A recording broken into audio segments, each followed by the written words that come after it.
All righty, ladies and gentlemen, welcome back to the there we go. We got it in here. Wait, Charlie, why are you late? What happened? Yeah, I was gonna Dude, let how you you guys do just the work for me. Yeah, be a good little boy and do what you know you need to do. uh Charlie a little bit late to the pod. It's all right.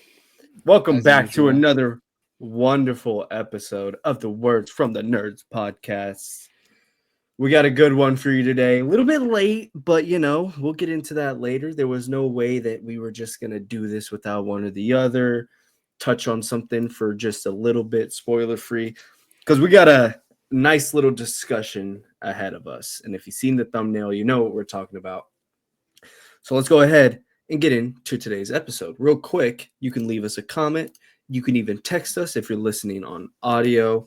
There should be a little link there that'll get you directly to our little fan mail page. Haven't got any yet, but you're always welcome to leave a comment. Real quick, just because I have it up, I mean, this is for y'all too. Um, our last episode didn't do so great. I don't know. It could be just Mark's beat up face on the thumbnail, but audio wise, oh my gosh, it has blown everything out of the water and is our second highest downloaded episode since March 8th, 2024. Our most listened to episode on audio in over a year. Yeah. So that's pretty cool. So if you're listening on audio, you can go ahead and text us. We'll read it out here live on the pod. And as always, I'm joined by my two wonderful co-hosts. Not to be confused with Ben and Jerry's, it's Ben and Charlie. And let's see, who do I want to hear from first? Who had the more eventful week? I think that'd be Charles. So, Mr. Charlie, how have you been since we've last spoken? For saying some way less cringier stuff than that, bro? That's just insane. Because I'm control leader here. All right, I'm the conductor. Aiden is correct. I did have the more eventful week, probably, at least I think. I got my wisdom teeth taken out, all four of them, on this past Wednesday. Was not a cool experience, not a cool thing, because none of mine were impacted, so I was kind of awake the whole time. They just numbed me up, and I cannot describe to you the discomfort that you feel. Sure, you don't feel the pain, but like you can feel at the same time them cracking and breaking your tooth into tiny pieces to be able to pull it out. And then you can feel them tugging and yanking on you. Sometimes they use a drill or like a saw or something on your tooth to help like break it apart. And the smell of like the saw grinding on the tooth, it's similar to the smell of burnt hair. And also the same smell as like when you walk into a metals shop or something. Not great stuff, but made it through, and bled a lot. I currently have clots, can't use a straw, can't eat crunchy foods, can't eat really not gelatinous, really gummy foods. But if it stops potential tooth pain in the future, I might dare I say go through it all again. The cool part is, and I know I told you guys this already, but just for the podcast listeners, they have a TV, and I'm sure most dentists have this. They have a TV mounted on the ceiling, so like when you're laying down, you can watch stuff, and they have Netflix. And so I was like, oh, I'll just put on Across the Spider-Verse. But like, it didn't matter because like the whole time the doctor dentist, he's standing over you along with the dental assistant, both standing over you, blocking the TV. They gave me headphones so like I could hear what was happening. But yeah, I couldn't watch really every now and then. So I kind of ended up just closing my eyes for most of it. That's I where you made it. just go like music and then just actually just Yeah, close your eyes. that's Yeah. what I was like. And I brought my AirPods. Like I could have just done that too. But I will say I made it up to the point where Miles saves Paviter Pavarkar's captain and his girlfriend, or just the captain. I think he just saves the captain, and then he saves his own girlfriend. So I made it decently far in the movie because I thought this was going to be a somewhat quick of a procedural. Also, real quick, I don't want to ramble on too much, but there was a point in it when they started tugging on this top right one. Both of my top teeth came out without a breeze. They didn't have to break them at all. They just yanked them, and they actually let me keep those ones. But this one, they started taking it out at first, and they numb your mouth all sides all at one time at the beginning. And I think it was starting to wear off on that side because I was feeling it. I could feel the pain a little bit, not much, but it was enough. And so then I had to speak up and say, nah, I can feel that. And they had to take a little 5-minute break and numb me up some more. And then of course, because of that, by the time I could not feel like all the way up to like here, like this whole part of my face was just completely numb afterwards and for a while afterwards. But yeah, made it through just fine. And hopefully I can resume normal eating habits again. I mean, I don't eat very many crunchy foods. Although cereal though, bro, oh my God, that's been I don't eat a lot of cereal like for breakfast. I actually eat it for dessert as like a Late cinnamon toast night, crunch. Yeah, like late night cereal. dude. Oh, That's the dude, vibe. fire, bro. Yeah. So fire. And I haven't been able to do that. I have not been able to do that. So that's a little bit of a bummer. But other than that, I'm Gucci, man. I'm Gucci. That's why we're recording so late. I will say also, for everybody wondering, we are recording this on a Sunday night. We don't normally do this. But I was not able to record because it was Thursday was the day after it happened. I was a swollen little boy, bloody little boy. But maybe I'll eat a bowl of cereal for you tonight in your honor. Yeah, me too. I don't want to hear that, bro. I don't want to. I'm just gonna be jealous, bro. Come on. No, I used to have cereal at night so often. There was a running gag back when I lived with a few of my guy friends like a year ago, where like anything I would do as a habit, they would name it after me, where they would put Benja before it, and it's partially because I named Benja movies, whatever. So I would have cereal at like 10:30 at night, and they designated that as Benja clock, which is when it hits 10 or 10:30, you eat a bowl of cereal. They No still way. call it that to this day. I was there last night. They're just like, oh, yeah, it's Benja clock. We're getting some cereal. Benja clock. Yeah.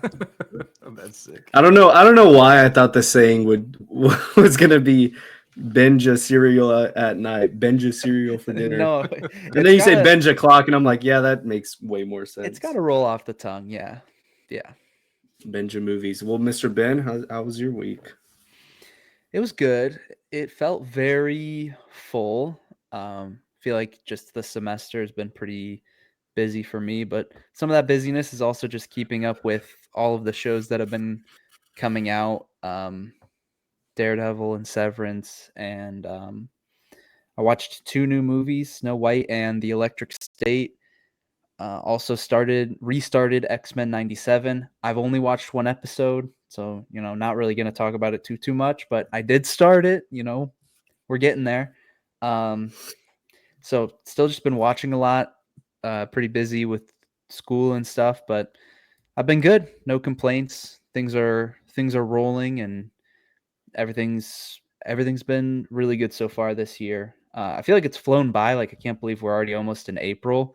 I feel like the year just started and we're about to be a quarter of the way through, which is a little crazy, but can't really complain about time flying when everything's going so well. Couldn't have said it better myself. So well. With that, brings us to our next topic, which I might not have a lot to say just because I wasn't able to get around to a ton of movies this week or any movie media.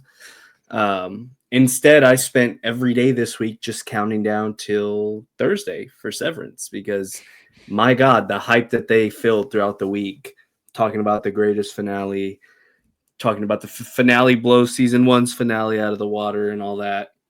I spent the week counting down towards the day. So I might not have a ton to say about this, but I know Ben and Charlie got to watch a couple of movies. Charlie caught Novocaine, which Ben watched last week. So take it away, Benjamin, for this next segment. Well, I already gave my Novocaine thoughts. I don't think it was maybe it was last week's episode. It might have been 2 weeks ago at this like point. 2 or 3. I think it was. Yeah, I got to see it pretty early. But just to summarize my thoughts, I think Charlie probably remembers most of them. Really great start. First 30 minutes, super solid. Love the relationship they were building. Liked Jack Quaid. Feels like a role that fits him while not like being too stereotypical for like people think he's just going to play a Huey in all of the projects that he's in. It's not quite that, but it's kind of an extension of that. Really funny, really fun time. I think it lost it when it started to really pick up and felt like they just couldn't find their footing. And what they focused on in the beginning, which was really like the relationship tying into the concept, which they were setting up so well, just completely like felt disregarded, didn't pay that off in any way that felt satisfying. Just took a lot of missteps. So by the end, it just turned out all right, even though I think the first portion of it was setting up for something that was really cool. So I gave it a 6 out of 10. Still really enjoyed it. There was just a lot more potential based on the setup. Yeah, completely agree. Especially with me being someone with that's so like character based, and I know I say this a lot on the podcast, but like there's so much great potential there for slight spoilers for Novocaine. Actually, not slight. It's a pretty big twist in the film.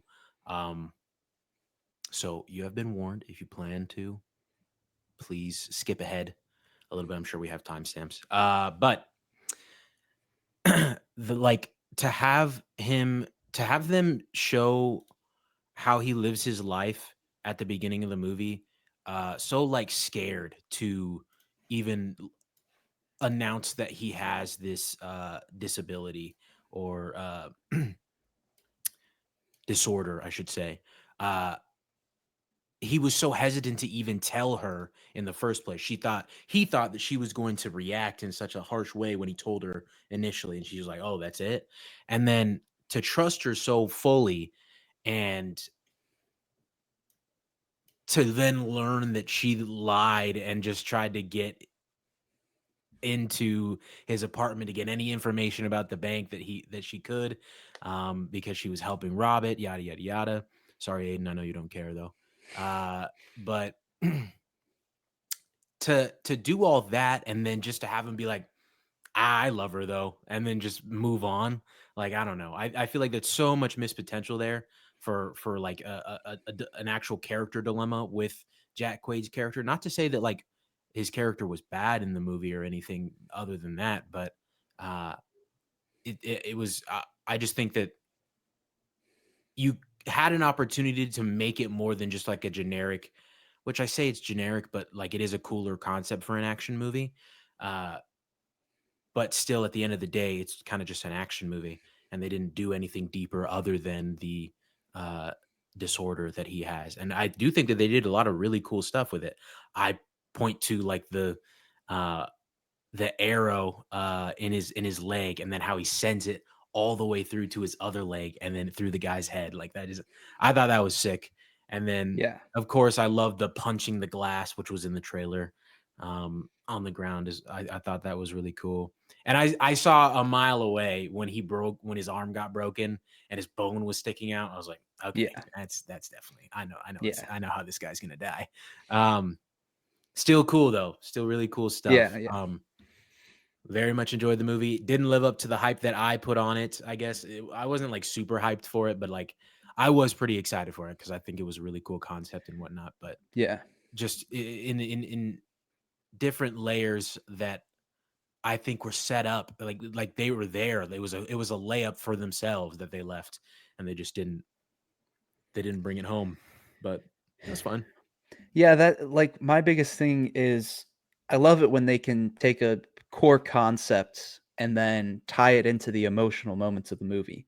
So when they're setting up this relationship and he ties in his disability to this relationship that he's forming with this new person that he meets, when they're interacting with one another, it's like this is like really cool the way that they're taking it to a deeper emotional level.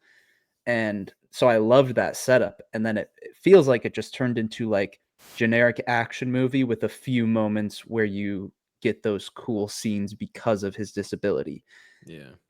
which like is still fine and had its cool moments. But in the beginning, I thought that they were like doing a great job of like taking it much deeper than that, specifically with the relationship. And then they just kind of threw that out, and it was just kind of a fun time for the rest of it. Yeah. I'd probably give it like a 7.5 out of 10. Probably 7. Probably 7. Okay, I think you're in line with more people because I'm not that far off, but I did see most people giving it like a 7 or an 8 when the reviews started dropping when it actually released. Yeah. Yeah. So then, more recently, we got a new movie on Netflix that came out. The Russo brothers had a new film, The Electric State, starring Millie Bobby Brown and Chris Pratt, which notably is. Let me just check before I Starred a say lot of some. people and It's voice acting roles too. it's starring a lot of people, but it is also the 13th most expensive movie ever made, costing $320 million. Jesus Um, Christ. the next movie above it, just for comparison, is Avengers: Infinity War. What's the one below it? There's a tie between Pirates of the Caribbean, Justice League, Star Wars: The Last Jedi. And then you get into like some Mission Impossible, some Jurassic World. What's number 1? The most expensive movie ever made is The Force Awakens, $447 million. So you're telling me with the budget of Electric State, you could have made 13 seasons of Invincible? Are you kidding me? I mean, Give that to the Amazon. Give that to them. give that to them. Yeah. Or, I mean, just more direct comparison with the budget of the Electric State, you could get Avengers: Infinity War. Like that's Oh what we're my talking about God. here. So the Russo brothers are back. Something that I'll note as well is like I know people have said outside of Marvel, the Russos are trash. So I decided to look at it a little bit and be like, okay, who were the writers and the producers involved in these movies as well? The same writers who did Winter Soldier, Civil War, Infinity War, and Endgame did Cherry, The Gray Man, The Electric State, and they're coming back for Doomsday. Yeah. It is like I That's don't why I said a fitting name, Avengers Doomsday. I This shit don't is doomed. You got me fucked up, bro. Absolutely not. I don't understand. Like, obviously, you can say, oh, outside of the MCU, they're making bad projects. But what actually, I don't understand what is the factor that's causing these projects to be worse than the last after they're outside of the MCU.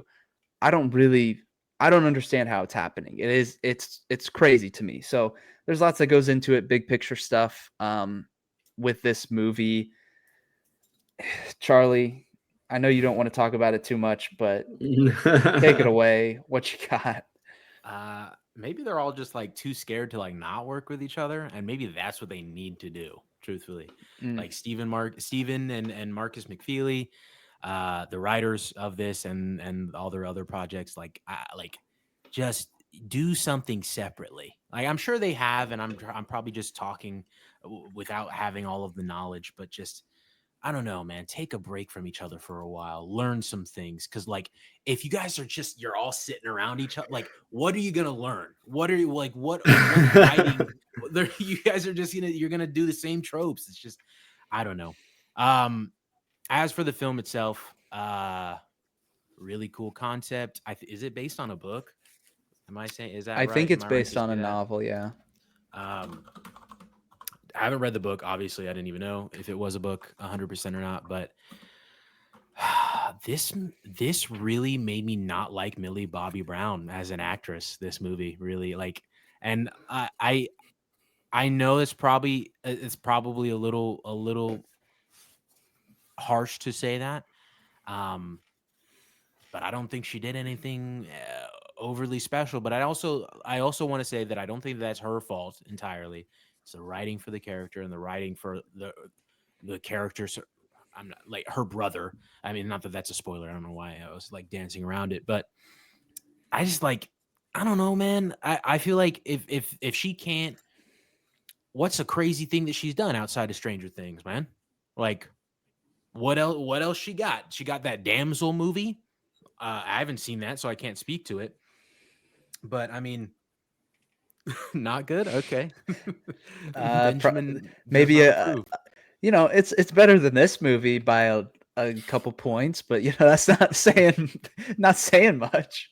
I don't know, and maybe again, like I probably shouldn't be saying shitting on her like this, but like I don't know, dude. Like a lot of it just felt like such a phoned in performance. Maybe she didn't actually want to be there.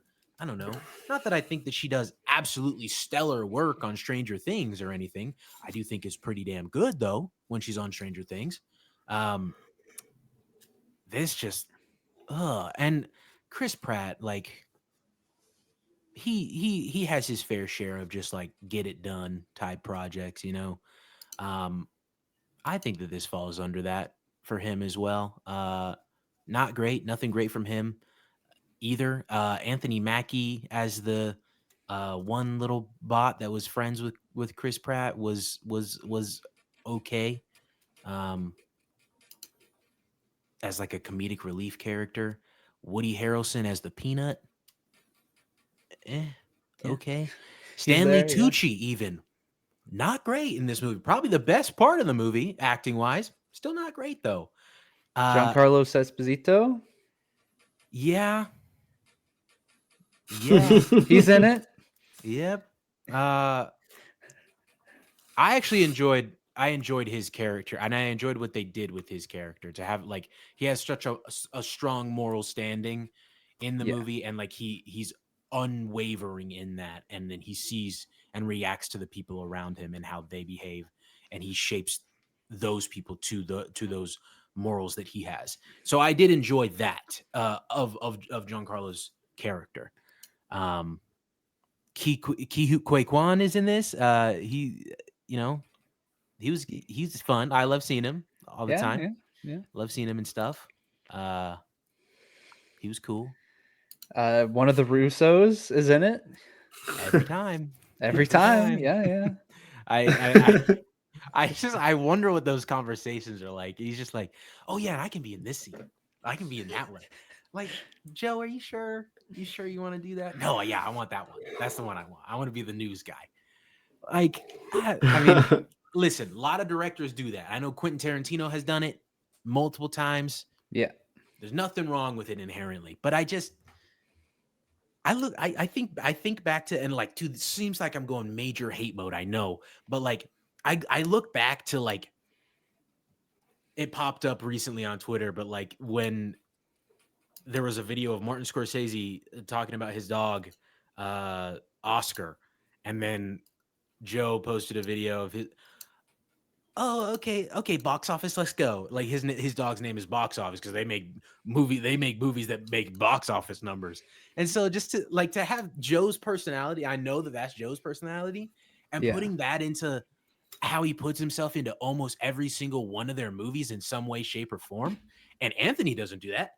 I haven't seen Anthony in any of these fucking movies. Now, Yeah. granted, maybe Anthony just doesn't want to, but I think there's a difference in character there. I don't know. It's whatever. It's neither here nor there. I'm blowing something. I know it's a non-factor, but just I don't know, man. I can't. There's nothing really good I can.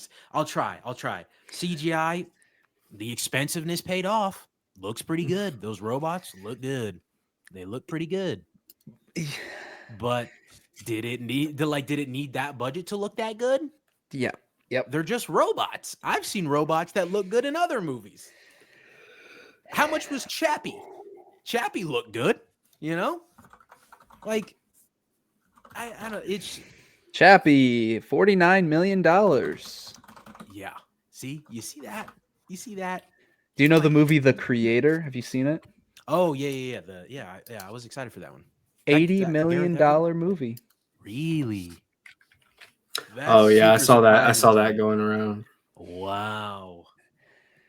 I I think the Russo brothers just love to, like, now that they know they can do it like big like that, they just want to. Not that they've done that every time. They didn't do it with Cherry. They didn't do it with the Gray Man. The Gray Man was a pretty big budget. Was it really? But it's also because 200 million. I mean, it's also because like they always just Cast want a a lot of, star-studded cast. yeah, Like exactly. somebody said this in a just quick review of the Electric State that if this movie cost like 50 to 100 million dollars and didn't have like 10 A-list celebrities, popular cast members, it would probably just go by as like a pretty inoffensive, fun little time. Like you don't it's not a great movie, but you wouldn't be offended by it. But because they Mhm. decided to put so many stars in there and because they threw so much money in there, then you start to evaluate it differently and you start to think, why can we not give these big budgets to the projects that actually have good scripts, solid writing, just more interesting things happening? Instead, it's going to stuff like this. Just doesn't make sense. Just, yeah, absolutely. I mean, last couple of things, just such a lack of substance in the movie. It's crazy. The entire plot and idea of deeper meaning and substance relies entirely on the main plot of Millie Bobby Brown's character and her brother. And there's almost no room left for anything else besides like a little tiny moment with Chris Pratt and Anthony Mackie's robot. Um, and it's like it's so phoned in at that point. It feels like the end of Captain America: Brave New World, how they just phoned in like that deeper conversation with Sam and Joaquin. And Yeah. I I've such disdain for that kind of thing, even though like it's great and I do like I like although this one was much more shallow, I also want to add, compared to the Brave New World one. I do like the Brave New World one a lot more. But I just that kind of thing is so annoying. You're trying to artificially add and make me try to like it's like I feel like they're trying to make me remember this moment combined with the her and her brother moment and think, wow, this movie was really emotional. No, it wasn't. It really wasn't though. And like throughout the entire runtime of the movie, except for the very end with the brother, which was a plot line I saw coming from 3 miles away. So like it's not. I don't know. Predictability is not. It shouldn't be a factor for writing off a movie entirely. Absolutely not. But like, there's so many things added up against this movie that I can't forgive. Quite frankly, isn't it the most expensive streaming movie because of this? Because of that It budget? must be. I mean, I can just Yeah. look at the list and I would have a pretty good idea of that. Yeah, I mean, I'm looking at the stuff above it, and you literally just get like Avengers, Indiana Jones, Doctor Strange, other Avengers, Pirates, Fast and Furious, Star Wars, Jurassic Yeah. World. Like, Straight to most expensive straight to streaming movie ever made. yeah, I'm scrolling down to see what the next one below that would be, and I'm not even finding a direct to streaming movie. And this list goes down to 64 different entries. Insane.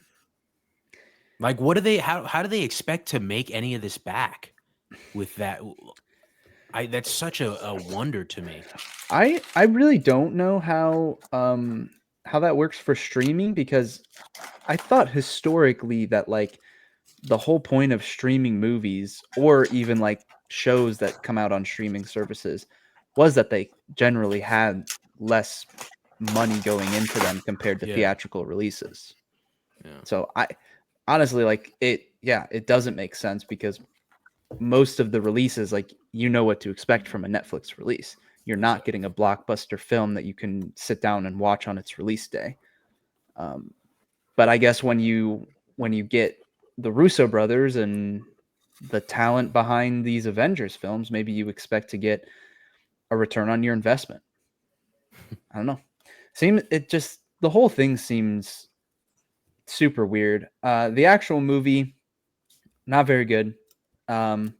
Actively bad in a lot of parts. I liked the idea, like the whole thing of the electric state. I was like, what does that mean? Is that just like a basic thing of, we're dealing with robots? Is that all, all that it means, a post-apocalyptic estate, like a country basically. But taking it to that deeper level of the emotional connection that we have with other people and calling that basically the electric state is kind of what they were alluding to. But I thought they could have done something a lot better with that. It's just that they present it to you at face value. They're like, basically, here's exactly what's going to happen. And there's no like big reveals, or there's no big like depth with it. It just stays very shallow up front. It's exactly what you expect. And there are fun moments in it. There are moments that try to be funny that aren't. Like, I think I saw the clip going around where I think it's Chris Pratt who's just like, oh, if you think that we're going to climb into this bus and you're going to carry us on your shoulder, then you're crazy. And then it just cuts to him in the bus on the shoulder. It's like, yeah. Oh my God. clear setup, but not funny in the slightest. Like I didn't laugh a single time. I did really like some of the visual effects. I think it looked best when they were doing when they were doing kind of the news coverage of previous things that had happened in the world for it to become the way it was. Yeah. That's when it looked the best and like actually really good. Part of that is like, if you had a grainy effect to visual effects, then it kind of helps blend everything together. Like, cause you're not focusing on how high quality an image is anymore. It's actually meant to look a little worse. So, I mean, for the most part, it's understandable. Like, okay, the budget probably went to the Russo brothers, to all of the celebrities in the movie, and then to the visual effects. You add that up just to the extent that they did all of those things, and yeah, you get $300 million, which is why we probably shouldn't have this directing and writing team plus this cast trying to do a crazy big movie like this. And like, making comparisons isn't always accurate, but it's hard not to. Like the creator, you still had great talent, lots of unknown talent, but you had some great leads, and then you had just a director who is still a bit newer but has done some bigger things, and you combine that, and it ends up being like the visual effects and the creator are top notch. They got nominated for an Oscar, but the performances and story were just a lot better because they put in any effort. This just feels like no effort. It feels like a direct to streaming movie, which I know that's what it is. So then why did it cost $300 million? Like, it just, no matter which way you spin it, it just doesn't add up. It's dumb. It's stupid. This movie, I would be fine with this movie existing if you just change a couple of factors and cut down the budget 70%. But it's just not very good. As for a rating, I gave it a 3 out of 10. Like, there's enough entertaining moments where like I didn't want to end it all when I was watching the movie. Like, there are some movies that are unbearable to watch. Sure. This was not completely unwatchable. There was a couple of redeeming qualities at times. For the most part, it's pretty bad though. Yeah. 3 out of 10 is pretty low for my standards. Yeah, I don't even know what I'd give it. Maybe a 2 out of 10. I really didn't like it. I don't even. There's not many redeeming qualities for me. I thought Giancarlo's gun was cool. Yeah, that was pretty cool. Cool gun. But that's about it for Didn't me, you man. love the scene when they were escaping from the cave and they like tried to get in the mine cart? and then they didn't, only to find out that the minecart went like 20 feet and then ended. That was like really cool. When they waited in the minecart, tried to wait for it to go, but the exit was like right there. Like, they could have just walked. That's man. Oh, Cool movie. man. Also, why? Maybe I'm tripping. Maybe you can help me with why was it set in the 90s? It seems like they did like nothing with that setting. I think the only thing that they tried to do was, because they connected it to like Disney animatronics going rogue, basically. I did Like, think that was a cool detail. Slightly cool. Like, yeah. mildly cool. Like, I could Walt Disney is the reason the world went to shit. Went to yeah. war. Like I could see that concept actually being used and turned into a cool type of movie. I don't think they had an exact reason, but like, I guess it made sense in the time that they were trying to set this film up in, that like it's not too far in the future after the war with the robots. Okay. I don't know. I guess at some point, like, why does it matter that it's in the 90s versus further into the future? I don't know. Yeah. It's kind of that's my point, is like I feel like they didn't make it matter. And not that like every setting needs to be justified, but I just feel like this was a very specific choice. And I feel like I wanted it to make more sense. But I mean, the way you explain it, I'm not totally upset with that. So I mean, I guess it's so that you can have people who were around for the war who are involved in this story. Yeah. People who like went through it and experienced it. So you can't go too far into the future if you're going to start off with the basis of like, oh, a long time ago, Walt Disney ruined the world type of thing. Yeah. Anyways, Aiden, please move us along. Let's. Yeah, I'm done. Say less. Snow White 4 out of 10 video happening at some point. Yeah, go. Better go than check the out. Electric State. Better than the Electric State. Hey, that's all that matters to me. Yeah. Anywho, getting on to our next topic before our main event of the evening. Daredevil Born Again, episode 4, I believe we're on. I can go ahead and take this one. Well, actually, yeah, I don't know. I kind of want to go first in Severance, but I'm hosting, so I guess I'll let one of y'all go first in Severance. I'll take this one. Anyway, so Daredevil Born Again, episode 4. I thought it was a really good episode. Probably, I don't want to say this is our... Actually, I'm not going to say this is our filler episode, because I feel like that'll be episode 5 or 6. I actually think I know it'll be our episode 5 or 6. Why are you... hold on. Why are you anticipating a filler episode? Because I know it's coming. I literally know it's coming. But you almost called this one the filler episode?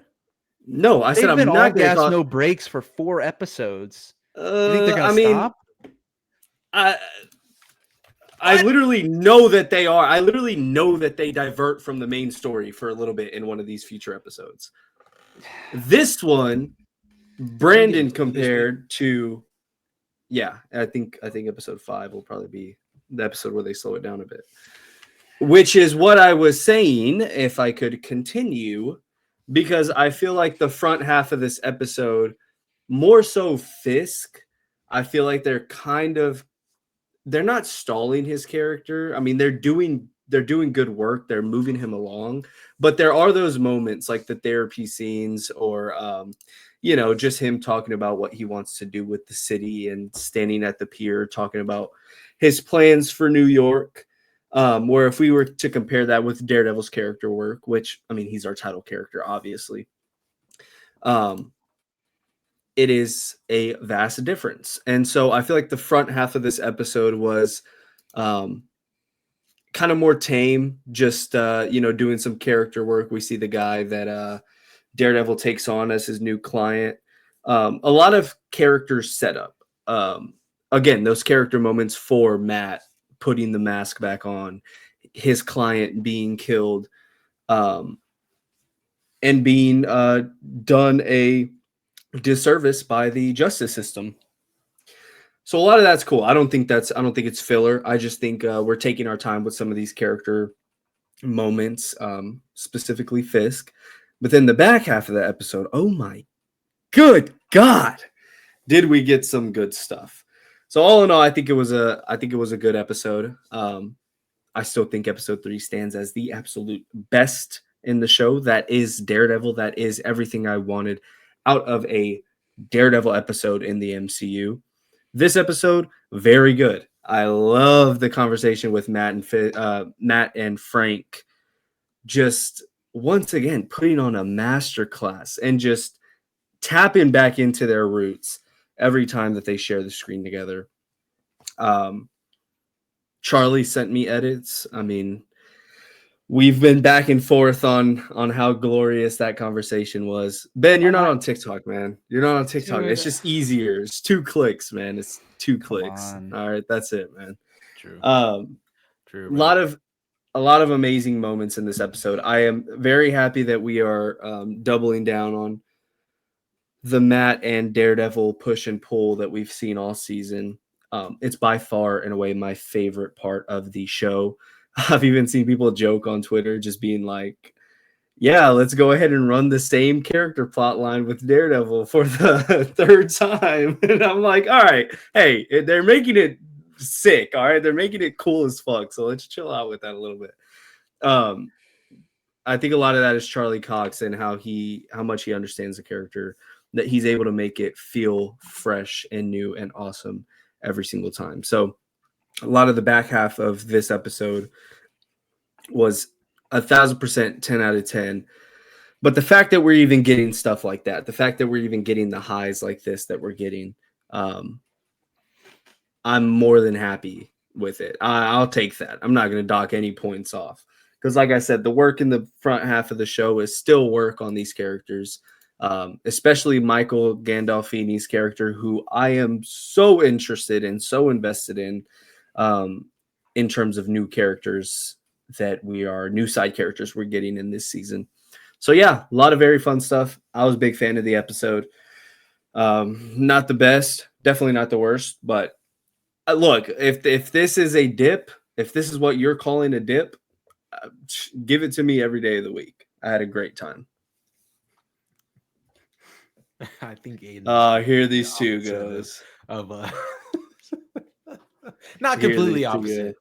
Not completely opposite, but I mean, I know you're using like the royal you, but when you say if this is what you are calling a dip, I ain't calling this a dip. I ain't calling this a dip, brother. Well, no, only because I've seen the word filler being thrown around for this episode. And so I'm like, if this is what you're calling filler, then I'll take it every single day of the week. I can't say that I've seen that truthfully, but the people who say that are wild to me. I feel like even beyond the Matt and Frank thing, it absolutely, just for Matt and Kingpin by the end of the episode anyway, absolutely furthers their characters into aligning more with like the actual title of the show, being born again into their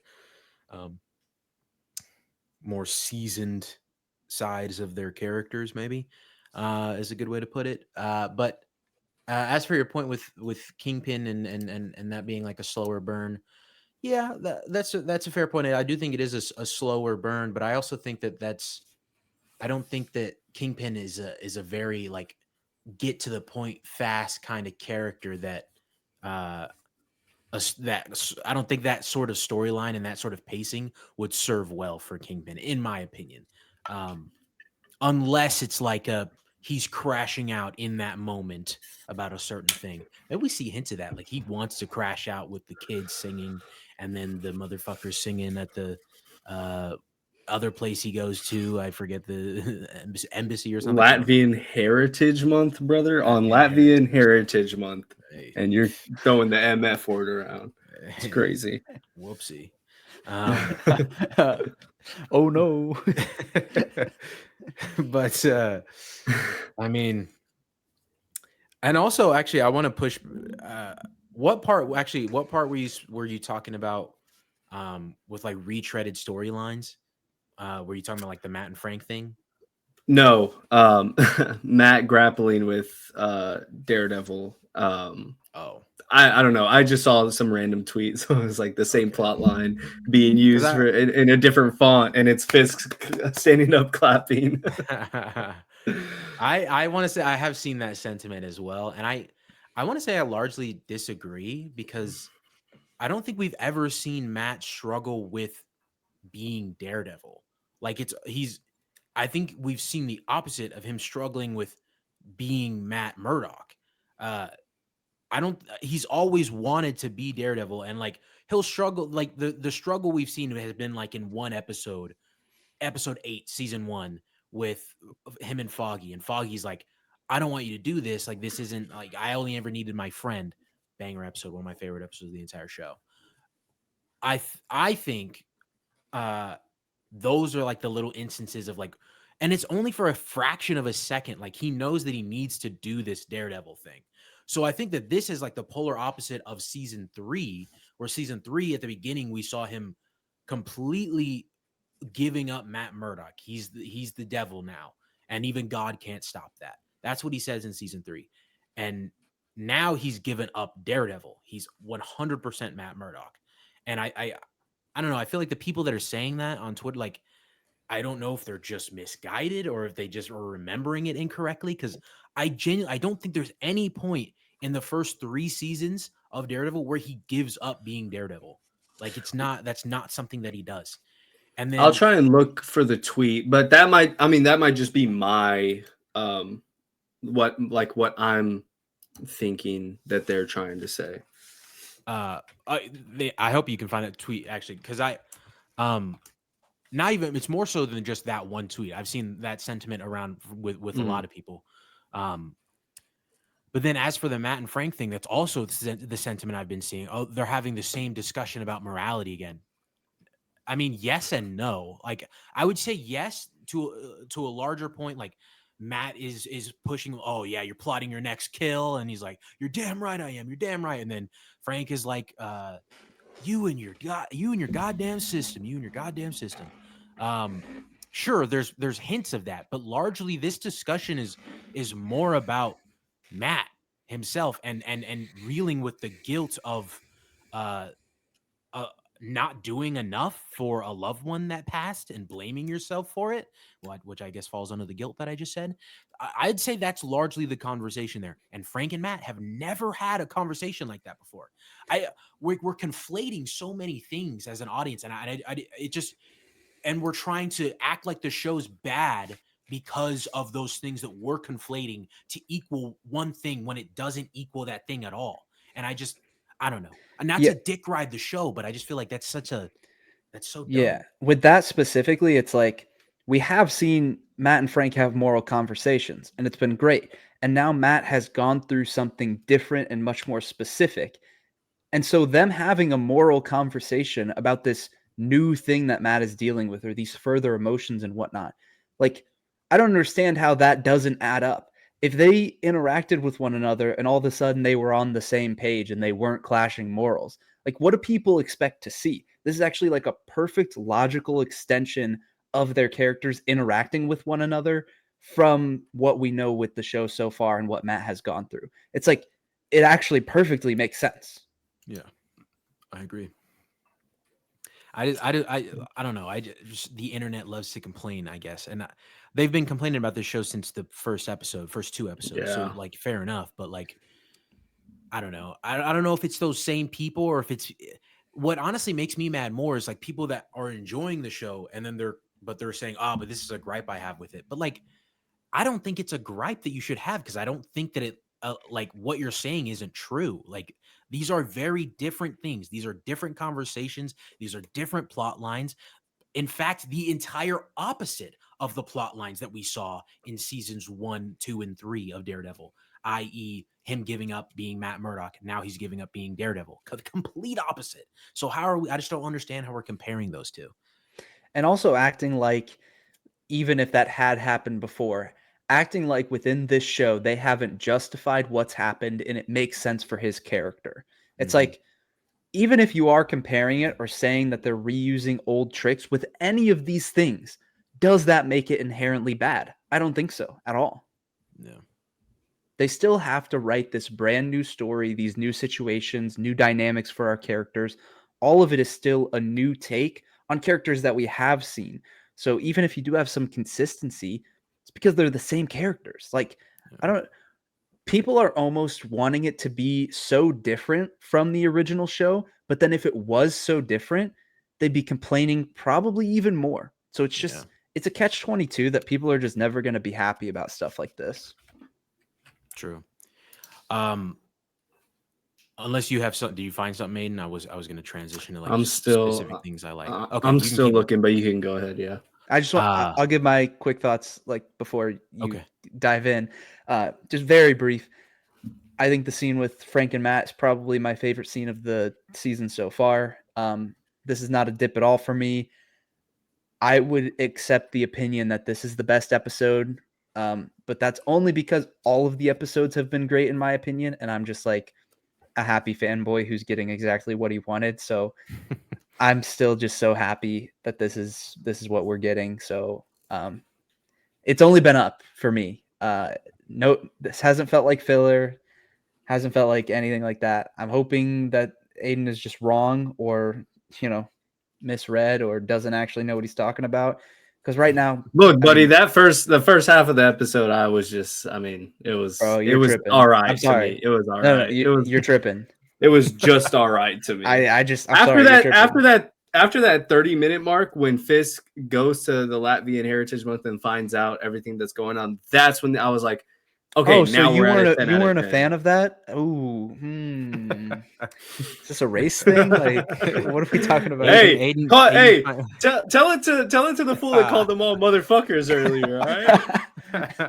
No, but I understands how we felt about Friendly Neighborhood Spider-Man, so it's fine. No, but I like what you were feeling. Aiden, I didn't feel that at all. Like what I felt through all of episode 3, it just felt like a continuation. Yeah, it's different. Like they're focusing on different things. But I didn't feel it be like a slower pace or anything like that. I still was like very much on board with all of it. To each their own. I thought it was just all right. Sorry you're not enjoying Peak. Like, come on. You're Friendly Neighborhood Spider-Man, though. All right. Anyways, continue. I loved the courtroom scene where he goes and basically like flirts back and forth with that paralegal or whatever she is in the courtroom to reduce this guy's sentence. Like, dude, Matt is just a dog. Like, that is crazy. He's got game. It's crazy. Charlie wishes. Okay, there it is.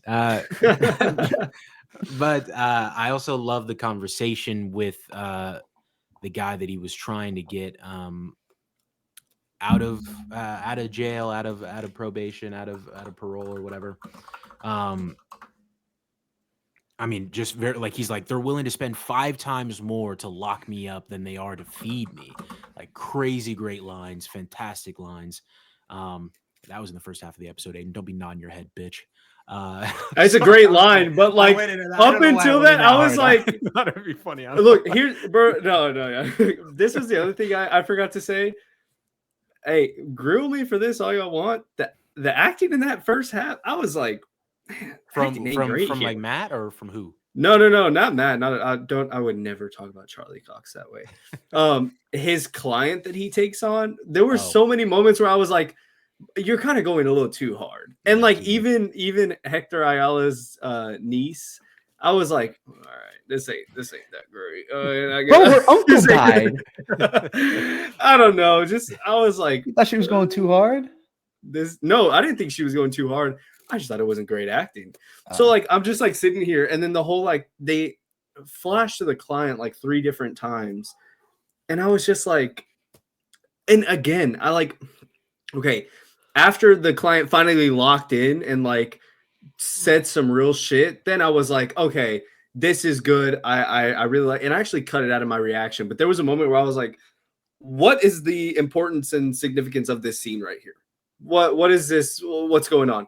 And then they had that conversation, and I even said it. I cut it out, but I can show you all the raw footage. I was like, I was like, oh, fuck the significance. This shit is cooking right here. What am I talking about? So like it was great. It was a great moment, but like everything leading up to it, I was like, okay, it kind of feels like we're just like, all right, we got to get at least 45 minutes here. Let's see how let's throw in here. Let's throw in some of this. Let's flash to this a couple times. And I was just like, this is structurally speaking, episodes 1, 2, and 3 blow this one out of the water. Because like that whole first half, it feels a lot like, all right, well, we know some beats we want to hit. We know how we want to get to the good shit later, but how do we set that up? How do we get to that? And so that's why I can see someone like, I can see why Brandon would say it feels the most filler-ish so far. And like, I don't think it's filler. I don't think it felt filler, but I definitely did feel like a genuine split. And I was even looking at this show like around the 29-minute mark. I'm like, okay, yeah, that is where I was like, okay, here we go. Now we're getting into like some 10 out of 10 shit rather than some like 7.5 out of 10. My opinion. I don't know. That's just I thought the first half of the episode was just fine. I mean, you're allowed to be wrong, you know. Hey, y'all, I allowed y'all to be wrong all throughout Friendly Neighborhood, so you know, your turn. Anyways, continue. Bro yelled at me weekly for not liking that show. Yeah, I still hold my resentments, you know. And then of course, the Matt and Frank fight / discussion. I've watched that scene probably like 7 times all the way through. Every time I see it on social media, I watch the whole thing. Everything from the oh my god, Charlie Cox and John Bernthal are just fantastic in the scene, both of them. The way Charlie hits him and he's like, God damn you, I'm sorry, I apologize. And then Frank's like, first honest thing you did, Red. Oh my god, bro, this shit hits. And then I mean, I could quote like literally every line that pretty much every line they say in this discussion was a fire line. Like, Bullseye goes to the chow hall. You good with that? He got life. What about old Foggy, huh? He get life? Oh, man. Yeah. And then his response, Foggy, he was the kindest, purest soul I ever met. Guys like you and me, we could work a lifetime and never measure up to his decency. Oh my God, man. This is just like, I'm sorry, man. This shit it's for me, bro. It's for me. That's what this is, bro. Fuck the For You page. This is for me. Oh my god, this guy. It's so ugly. TikTok shit off, bro. Oh my god. That's my shit right there. Oh my goodness. I can't rave enough about it. I was just gonna say, I was gonna go to Muse. I was just gonna say also the type of fucking character work they're doing for Muse. Oh my god. Inject that into my soul. I think that's my issue with the episode, actually. I'm glad you brought him up. That was such like a nothing. Like at the beginning they show him, and then at the end they show him. Like it very much felt like what I complained about the Invincible finale, just showing a bunch of stuff that's gonna happen soon. He's the Angstrom Levy of the what kind of tease was that? Like I don't like you show him once picking up some guy or stalking some guy or whatever he was doing. And then you show him setting the guy down in his warehouse and then injecting or taking blood or whatever he's doing. It's like, all right, dude, like this did nothing for me. I don't know why these 2 scenes had to be in this episode. But. Yeah, like we know he's gonna pop up, but like these scenes don't really add anything to when he pops up, except like telling us like it's gonna happen. Other than that, it's like we don't. At least I didn't really like care that much about it. I'm on Twitter trying to find that tweet, and there's a picture of a set photo of Punisher and Daredevil standing together, and it says, "Let it rip, Red." What are you smiling for, Ben? What are you smiling for? I knew he was waiting for that. What are you talking about? You smile? Why can't I smile? Because you don't get it. What do you mean? What do you mean? What does it mean, man? What does it mean? What's it mean, man? Am I supposed if there's some deeper meaning than just like Frank being like, all right, let's get at it, then fine. It's It's But I still love that. Like, what do you mean? Sure. Still makes me giddy. well, That's fair. you can let him figure it out on his Yeah. own, because Yeah, I don't sure. even know if it's He keeps saying that he's going to, but I don't think he will. I think that's a ruse. Oh, it's a bear thing, probably. yes, Whatever, it is. man, whatever. I yeah, when that moment when the Muse stuff happened, I was watching it. Obviously, I've been reacting to every episode, and I got it. The Muse stuff happened at such a weird a weird spot too, because like it's showing the parallels of Fisk and Matt like getting out of bed, walking to like their walking out to the balcony, and him walking down to the basement and whatnot. And it's such a cool way to end the episode. Like they did this in episode 1 too, always showing the parallels between Fisk and Matt. And I say parallels, but sometimes it's like the complete opposite. Like in episode 1, whenever, or maybe it was 2, whenever Fisk is standing on top of the building and he just won the election for mayor, and he has that white light shining in his face and he's looking down, and then Matt has the red shining on him and he's looking up. They've done a lot of that this season. And so to end the episode off that way, I thought was really was so good. And then they end it, obviously he throws his nunchuck into the camera, and I was like, oh my God, that was awesome. And then I was like, oh wait, we still have more. And then it was Muse, and I was like, oh, okay, yeah, you got to tease the other villain. I mean, you got to put him somewhere in the episode. So yeah, that did kind of stand out quite a bit. Another thing I didn't love, and I guess I want your guys' takes on this. It felt very much like I agree that they're trying to like show how they're both falling back into old habits, Matt and Fisk, and at the same time, right? And the problem I have with it though is like I think it works from Matt's perspective, but when watching Fisk, he very clearly had to have had Adam locked down there for a while, you know? So like that tells me he's been in these old habits. He's been doing this. He never truly changed, which I could infer that as I'm watching the show. Like obviously I'm thinking that already, but just in terms of like thematic presence and thematic storytelling and fall and like purposefully showing both of them doing these things at the same time, I just feel like it doesn't work quite as well from Fisk's side, because Matt's doing this again for the first time, at least seemingly. I mean, maybe not because he's so skilled with the Billy Club still, but he goes up there and he starts practicing. I would infer, at least for the first time in a while. And then we cut to Fisk, where he's had this guy locked up for who knows how long. Why do you think it's been a while since Adam's been locked up? Since Adam's been locked up, I mean, Yeah. he's been down there and he's already bloodied up and sweaty, and he looks like he's been prying at the bars and whatnot. Not that they're dented or anything, but it sounds like he's been asking and begging him for a while to let him out. Well, they even had a conversation earlier about with him and Vanessa, where the therapist asks about Adam, and he says, "Oh yeah, I had a conversation with him." So I think somewhere in that therapy session, you can find maybe a timeline where she's like, "Well, how have you seen Adam since?" And she's like, "No, he just kind of disappeared." And then that's when you see Fisk kind of being like, "Oh yeah, I wonder what happened to him." I do think, Charlie, that like I agree with you that Matt and Fisk don't have a direct reflection with them coming back to embrace who they are. But I'll be honest, at least for me, I never took it that we were supposed to be convinced that Fisk had changed and now he's kind of reverting back.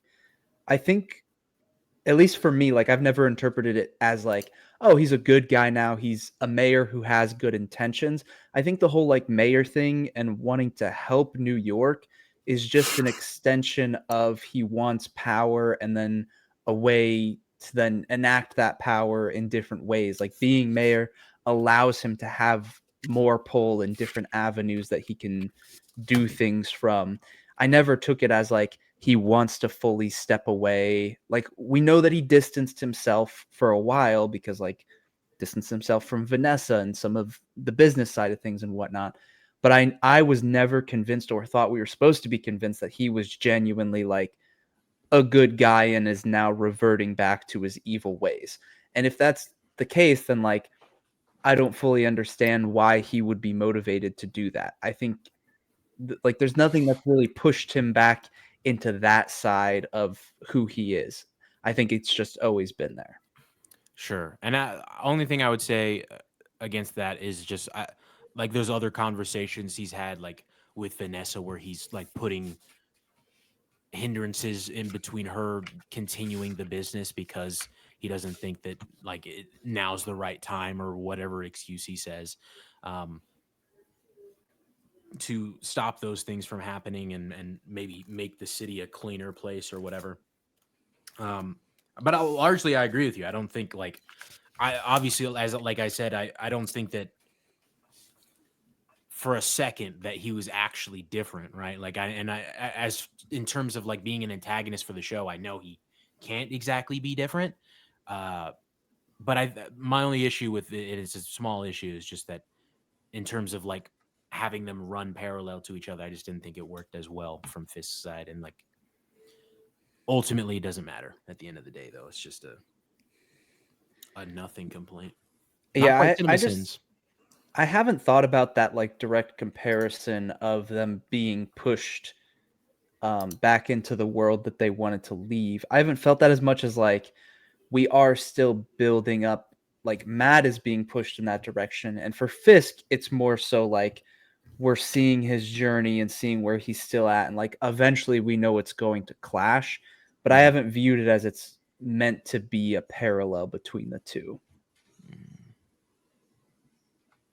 It's all right. It's okay to be wrong. Yeah. It is. Yeah. It's okay to be right as well, you know. You're not used to that though, huh? You're not used to that, huh? It's all right, Benji.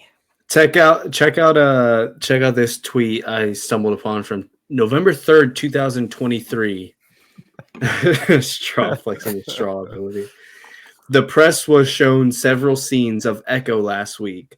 Tonally, the footage screened for press had hints of Daredevil, Breaking Bad, and John Wick, and in some ways, it's Marvel's version of cable drama rather than MCU streaming service series.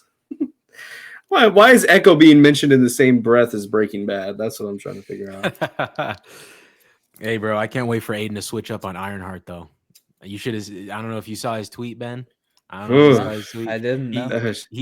He quote tweeted the discussing films thing with like a Patrick Star sleeping gif or something like that. Oh, for Ironheart? Yeah. Did you see what Mimish said? No, what did he say? He replied to you? No, he quoted it on his own. He said, "Just put the iron in the bag." Dude, that shit is gonna be ass. I will sit on record. I will sit here on record, and we can go back to this when the show comes out. It will not be good.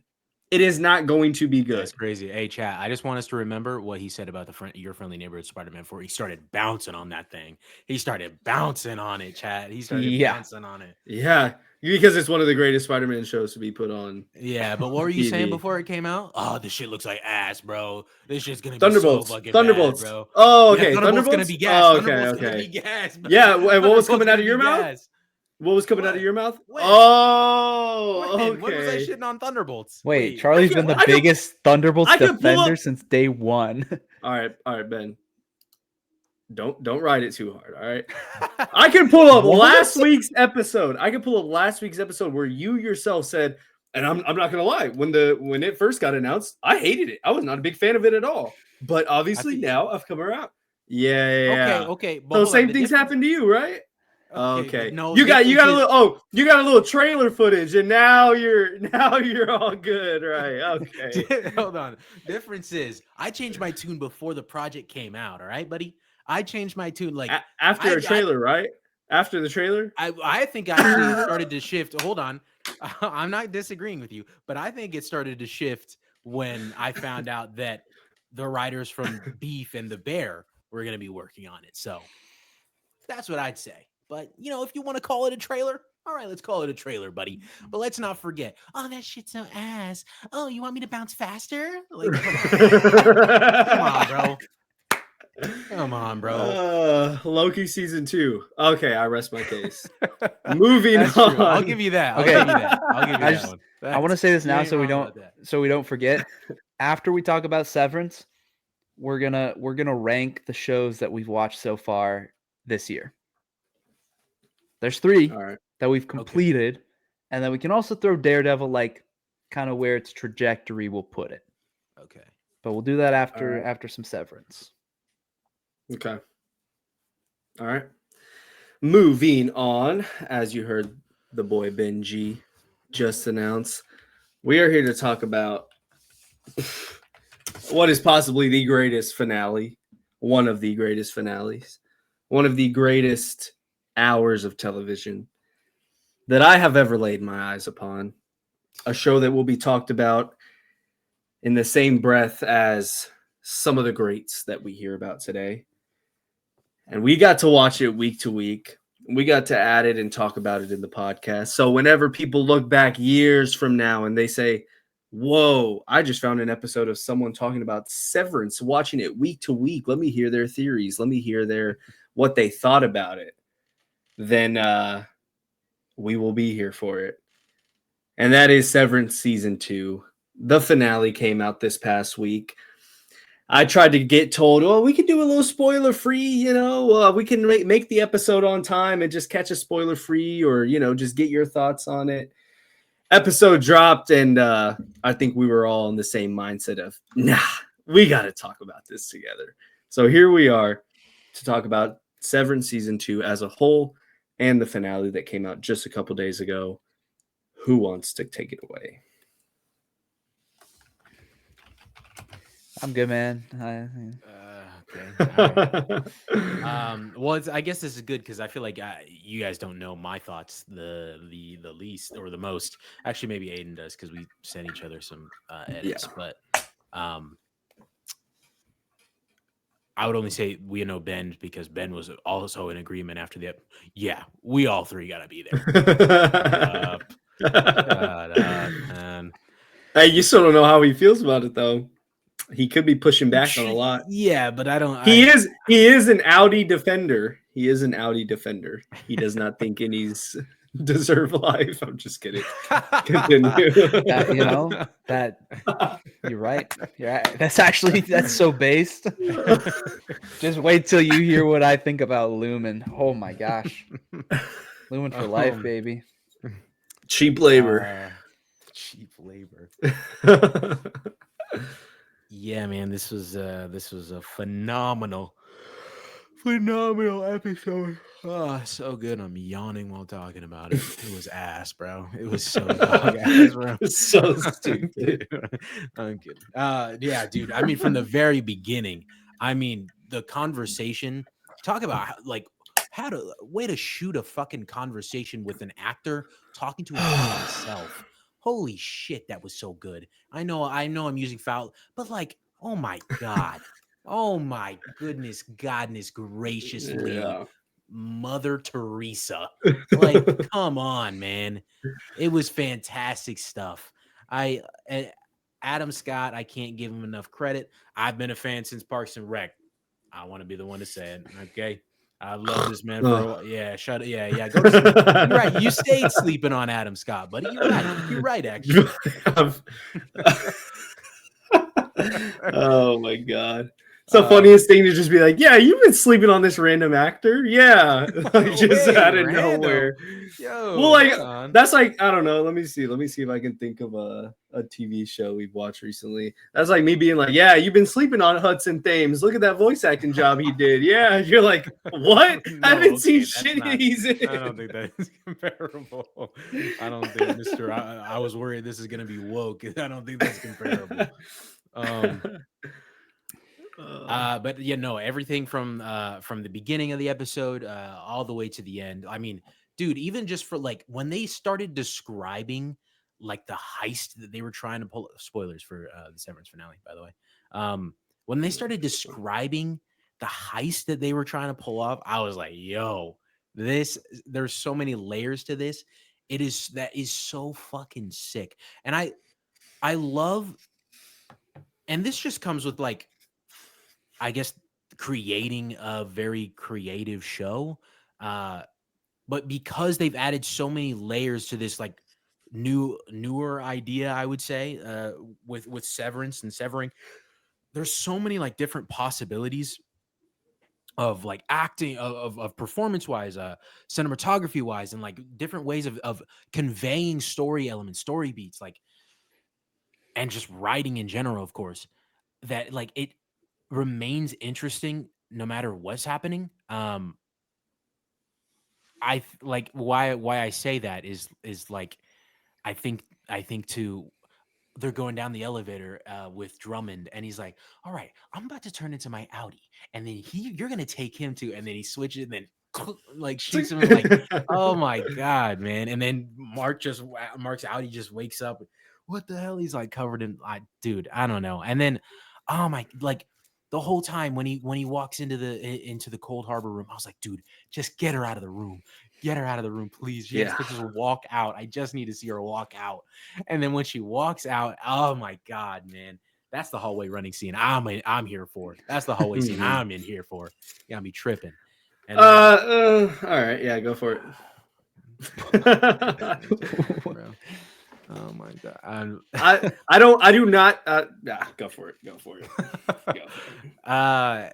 Again, great acting. I forget the actress's name for Gemma, but it's a if Deitchen one of you know. Lackman. I don't know how to pronounce it, but I know it's like Deitchen Lackman. Okay. Dichen. Deitchen Lackman. Lackman. Her and Adam Scott, fantastic job in that. Like they portray chemistry, and then like no chemistry in a flat second, so damn well. Like, I don't know, it's fantastic stuff. And then obviously builds up to and even while all of this is going on, awesome side story with Dylan and Helly with Mr. Milchick and the band. I was roaring, bro, when Milchick kicks it down, and then he looks around and it just cuts to Dylan. Fuck you, Mr. Milchick. Oh my god, bro. That shit was so fucking sick. And then of course the big decision at the end. I knew it had to end. I hear that apparently it was supposed to end with him like not making a decision. Yeah. I would have killed myself, dude. I would have killed myself on this spot. I kind of wish it did, just because, like, not because of that, but because of what the fuck? Because you guys would have had to deal with the same kind of cliffhanger that I had to deal with season 1. Yeah, we're up, buddy. We're up. But not that this isn't a cliffhanger. This is still very much a cliffhanger. But crazy decision. The ramifications of it, I cannot wait to see. I can only hope, and I think that they've said that it's not going to be as long, but I can only hope that it's not going to be as long between this season and season 3. I think a great culmination for in terms of like the entire season arc for Marquez's Audi, as well as his innie, finally like choosing for himself this life with Helly, or life, whatever that looks like down here. My only bummer is like I would have loved to have seen Irving in here somehow in some way. I know that he got on the train and went somewhere, but just to fit him in would have been nice, I guess. Everything with Dylan too, bro. That the note that his Audi writes him, I almost started tearing up, bro. Up. It was so that damn shit was good, man.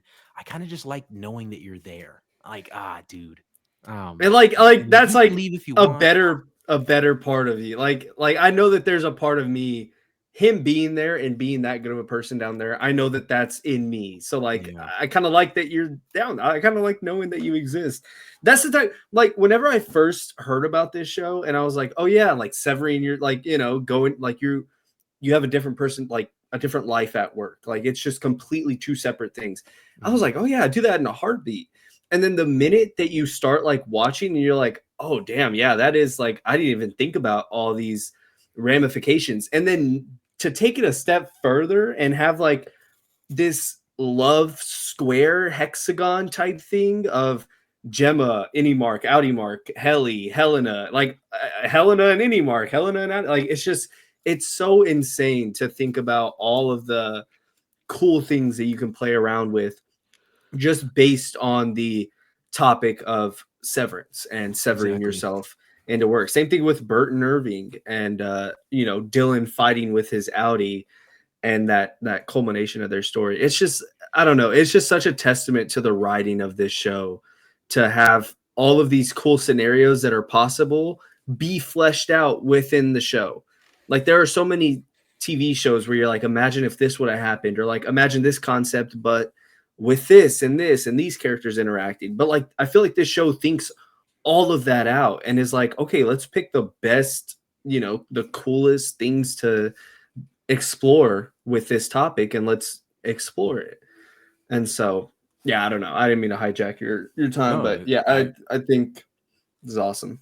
That's pretty. I mean, I yield my time. I mean, I'm just gushing. Like I don't think that there's a bad part of the episode for me, truthfully, that I can think of right now. I probably had some when I was watching it, but now I'm so far removed, and I had tooth pain when I was watching it, so I was kind of battling. I was battling demons. It's 2:30. Oh, That's crazy. That's just crazy. The two of us. You want to say something too? Oh, okay. All right. All right, yeah, get back in your spot, buddy. All right. Oh, what the hell, dude? You switched if I keep timing it. Well, Ben is protesting with his camera right now. We know his camera is just fucking booty, bro. Same old story, bro. Absolutely phenomenal episode, man. It lived up to every single bit of the hype that I had been hearing throughout the week. Again, I love the framing of his conversation with himself, sitting in front of an empty chair every time he's talking. Like just that type of fucking media literacy, like just like, oh, it's so good, bro. Like I've even seen people point out like a shot of Mark pulling into a parking lot and there's a red car and then there's a blue car and in the middle is snow that has been pushed into the line. And there's even like slopes that look like the brain waves whenever he's reintegrating from the snow, but like the red and blues being the innie and outie. Yeah. It's just things like that where you could pick apart any shot of this show and even those shots tell a story. And it's just such a fascinating thing to feast your eyes on. I thought the episode was amazing. One of the best finales I've ever seen to cap off an amazing season 2 already. Hallway scene I'm here to talk about is Mark and Helly because I've seen a lot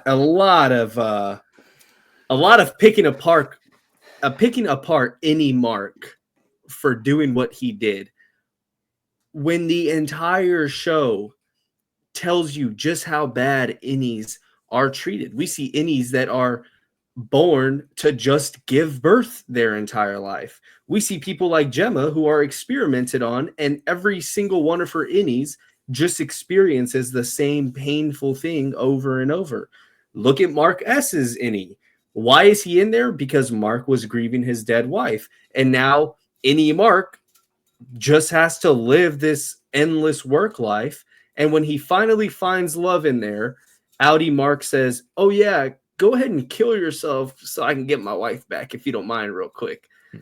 And innie Mark is like, well, what about my life? What about the girl I've met down here? What about me and what I want and what I want to do? Because I'm in here because of you. So yeah, why wouldn't he choose Helly right there? Why wouldn't he? He did what he set out to do, which was freeing Gemma for Outie Mark. But why would he? He knows, and I think Adam Scott says it puts it best. When he sits there and he looks at Gemma from the other side of that door, he realizes, I have no feelings for this person. I don't know anything about this person. and then Helly just slides into frame right behind him. And that look on his face when he turns around and sees Helly and then drops his face because he knows that Gemma's standing right there. Adam fucking Scott, man. Give this man the Emmy. I've seen enough. Give him the Emmy. That look that he gives both of them, where he finally and ultimately chooses himself.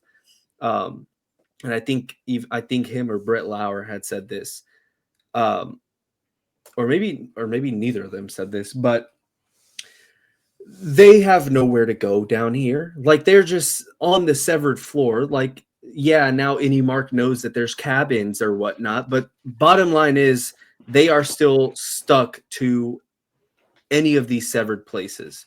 So where are they going to go? It doesn't matter because he's with her. And that's all he cares about. Even if they just have the next 10 minutes or so, it's with Helly. And I think that's fucking beautiful, bro. I think that's gorgeous. And I do not care at all for anybody shaming him for that, because it's his life. Like, why does he not get to make that choice or make that decision when he was put down there in the first place? So I'm all for that. I think it's masterful writing. It makes for amazing conversation. I could not stop thinking about the episode the entire next day because I'm like, Gemma's been through so much. She deserves to be with Mark. Like, fuck, this moment was amazing. They're finally getting to be with each other.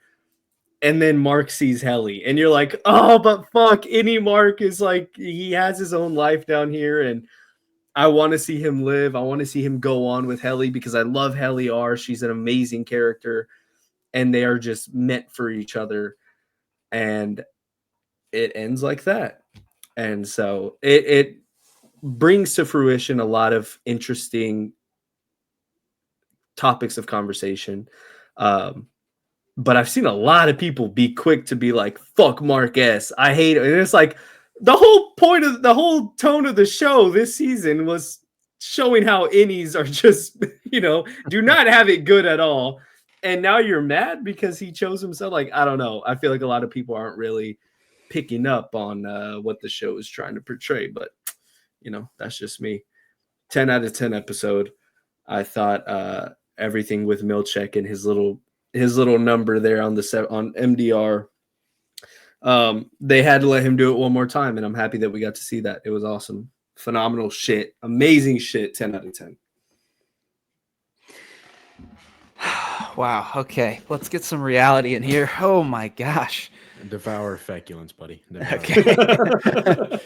You actually sent that before I'd seen the episode, and then I inferred what you meant. I was mad. I knew that was like, it's such a nothing thing, but I knew he was going to care.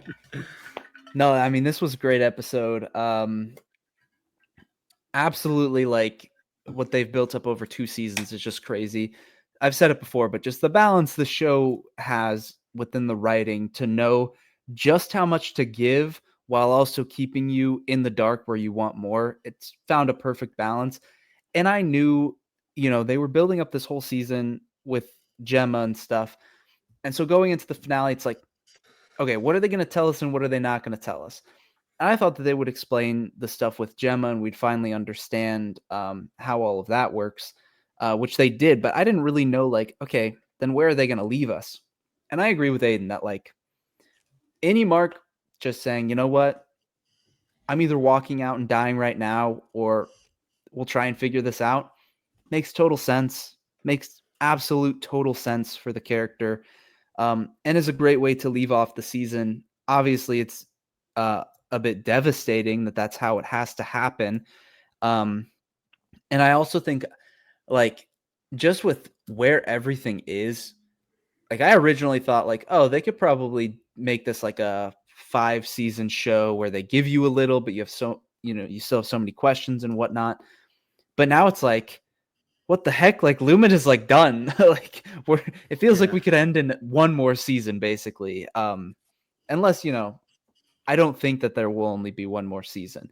And there's still stuff with Irving. We don't know a lot of things, so we'll have to see. But I was shocked at, like, just how far things got pushed within this one episode, where you have Milchek versus a band, which, by the way, oh my gosh, that band was going feral, and I was vibing out.